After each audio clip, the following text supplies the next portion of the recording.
வெறும் கவர் ஒன்று அப்படி சுற்றிட்டே வந்தான். எதுக்குன்னா நெய் வாங்க வந்திருக்கான் கடைக்கு. விக்டரி ஸ்டோரில் நெய் வாங்க வந்துட்டு நெய் வாங்கிட்டு இப்படி வெளியே போகும்போது இப்படி தான் நான் அவங்க கூட ஒர்க் பண்ண ரெடியாக இருக்கேன், நான் ரெடியாக இல்லைப்படா அப்படின்னு நினச்சிட்டேன்.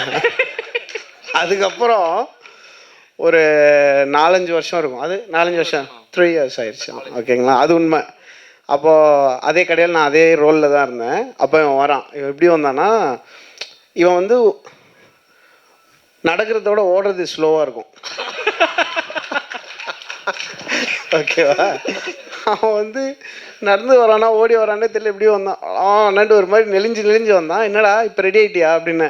ஐயோ ரொம்ப தப்புண்ணா, அப்போனா அப்படி கேட்டிருக்கவே கூடாது, ஸோ ஸ்டூபிட் அந்த மாதிரிலாம் சொன்னான். சரிப்போ அப்படின்னு அனுப்பிட்டேன். அப்புறம் அவங்க அம்மா வந்தாங்க. பையன் ரொம்ப நல்ல பையங்க, யாருக்குமே கெடுதல் நினைக்க மாட்டான், அவனுக்கு ஒரு வாய்ப்பு கொடுங்க. அதுக்கெலாம் வாய்ப்பு கொடுக்க முடியாது, போங்க மேடம்னு சொல்லி அனுப்பிட்டேன். அப்புறம் அவன் அங்கேருந்து மெதுவாக வந்து ஒரு யூடியூப் ஒரு லிஸ்ட்டு மாதிரி கொடுத்தான். இதில் நான் மியூசிக் பண்ணது கொஞ்சம் கேட்டு சொல்லுங்கன்னா கேட்டால் பயங்கரமாக இருந்தது. ஒரு குவார்ட்டரில் ஒரு பீஸ் பண்ணியிருந்தான். அப்போ தான் அந்த கால் நடந்துச்சு.